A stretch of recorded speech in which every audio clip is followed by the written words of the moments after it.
Hello friends, good morning, જય સ્વામિનારાયણ. સ્વાગત છે તમારે નવા બ્લોગમાં. આજે આપણે ગોમીની શરૂઆત થાય છે 11 વાગ્યાની ને આજે છે 15મી ઓગસ્ટ.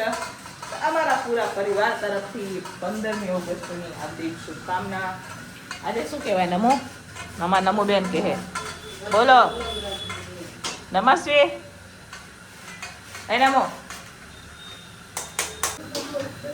તો ચાલો ફ્રેન્ડ્સ, આજે અમે ટિફિનમાં બનાવી રહ્યા છીએ તળેલા કારેલાનું શાક. તો અહીંયા 5 કિલો કારેલા આપણે લઈ લીધા છે અને અહીંયા તળવાનું અત્યારે મારે ચાલુ છે. જોઈ શકો છો તમે. અહીંયા અત્યારે હવે હું કારેલા તળી રહી છું. જુઓ, અહીંયા કારેલા તળવાનું ચાલુ છે. થોડાક તળાઈ ગયા છે. તો ચાલો આપણે તળીશું કારેલા. તો ચાલો ફ્રેન્ડ્સ, હવે અત્યારે આપણે કારેલાનું શાક બનાવી રહ્યા છે. દાળ ઉકળી ગઈ છે, ભાતમાં બફાઈ ગયા છે. તો આજે પણ બે શાક બનાવવાના છે. તો જો અહીંયા મસ્ત મજાની દાળ ઉકળી ગઈ. હવે વટાણા બટેકાનું શાક પણ બનાવવાનું છે, પણ નીચે હંકેલો કરી દઈએ ને એટલે આપણે આ તો પેલા બધા હે નીચે ઉતારી દઈએ, પછી આપણે બનાવીએ વટાણા બટેકાનું શાક કુકરમાં. બરોબર, કુકરમાં ડાયરેક્ટ જ બનાવી દેવાનું છે. બેન અમોથી પહેલી વાર ડ્રેગન ફ્રૂટ ખાય અમારે છે.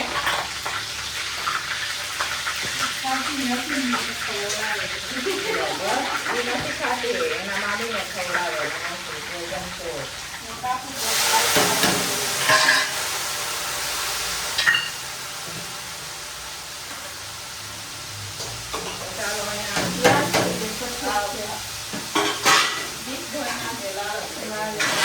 સરસ જ્યુસ બને.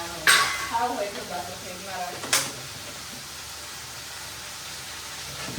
તો ચાલો, ટમેટા નખાઈ ગયા છે. હવે મસાલા કરશું આપણે.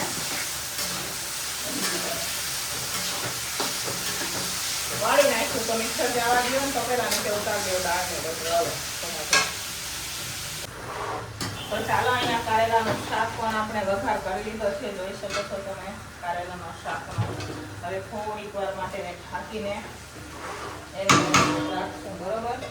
તો જે આપણે આ તળેલું છે એ જ આપણે તળીને રાખ્યા હતા ને, આપણે એ જ કાચો વટાણે નાખીને મેં રાખી દીધો છે. હવે હું વટાણા બટેકાનું શાક બનાવી રહી છું. ભાભી લોકો બાંધે એટલી વારમાં વટાણા બટેકાનું શાક પણ બની જશે. અને જે આપણે આ કારેલા તળ્યા હતા તેને સાઈડમાં રાખી દઈશું. તો ચાલો ફ્રેન્ડ્સ, બપોરનું ટિફિન બનીને તૈયાર થઈ ગયું છે. અને બપોરના ટિફિનમાં મસ્ત મજાના આપણે તળેલા કારેલાનું શાક બનાવેલું છે. એક નંબર હવા છે.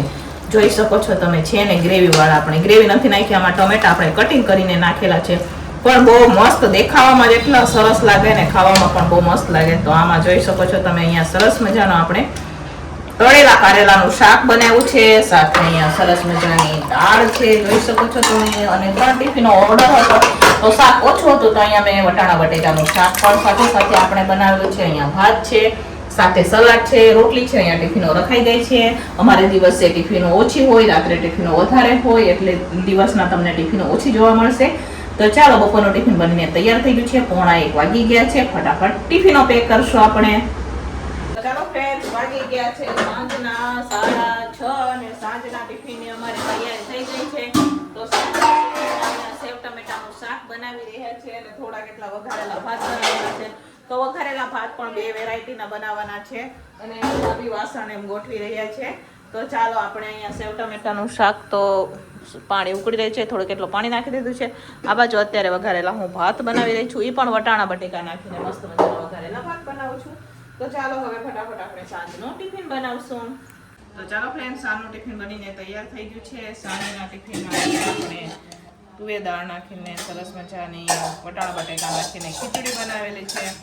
સાથે અહીંયા છે આ સેવ ટમેટાનું શાક, સાથે રોટલી છે. સાંજનું ટિફિન બનીને તૈયાર થઈ ગયું છે. અત્યારે હવે હું ટિફિનો પેક કરી રહી છું. તો ચાલો ફટાફટ હવે આપણે ટિફિનો પેક કરી દઈશું. ટિફિનો વાળા ભાઈ લેવા માટે આવ્યા છે. તો ચાલો ફ્રેન્ડ્સ, અહીંયા હવે ભાભી કંટોલાનું શાક બનાવે. જોઈ શકો છો તમે. આજે ભાભીનો વારો. કાલે રાજુએ બનાવ્યું. તો અમારે અહીંયા બધા રોજ અલગ અલગ કંટોલાનું શાક બનાવે, જેથી બધાના હાથના ટેસ્ટ અલગ અલગ હોય તો અલગ અલગ ખાવા મળે. બરોબર. કાલે રાજુએ બનાવ્યું હતું, આજે ભાભી બનાવે છે. અહીંયા મસ્ત મજાનું કંટોલાનું શાક જોઈ શકો છો તમે. અને હું તો માય નથી બનાવતી. બરોબર. તો ચાલો, અહીંયા ભાભી કંટોલાનું શાક વઘાર થઈ ગયો છે. દેશી વઘાર હોય એમાં રાઈ હોય, હળદર હોય, ખાંડેલું મરચું હોય ને થોડુંક એટલું લાલ મરચું ને મીઠું નાખેલું, બાકી બીજું કાંઈ નાખ્યું નથી. બરોબર, હવે અહીંયા બધું મિક્સ કરી દીધું છે. હવે એ ચડવા દે છે. તો ચાલો અહીંયા જમવા માટે બેસી ગયા છે. મસ્ત મજાનો અહીંયા ભાભીએ કંટોલાનું શાક બનાવ્યું છે અને નમો માટે સ્પેશિયલ અને પપ્પાએ ઓલું કાંઈક કેનું શાક બનાવ્યું નમો? પાલક પનીરનું શાક નમો માટે સ્પેશિયલ બનાવ્યું છે અને પપ્પાએ પાલક પનીરનું શાક જુઓ. અને અહીંયા ભાભી ને ભાઈ ને નમો ને રાજુ ને જમવા માટે બેસી ગયા છે. આપણી પણ ડીશ આવી ગઈ છે. તો ચાલો આપણે પણ જમી લઈએ. તમારે પણ જમવું હોય તો આવી જાઓ.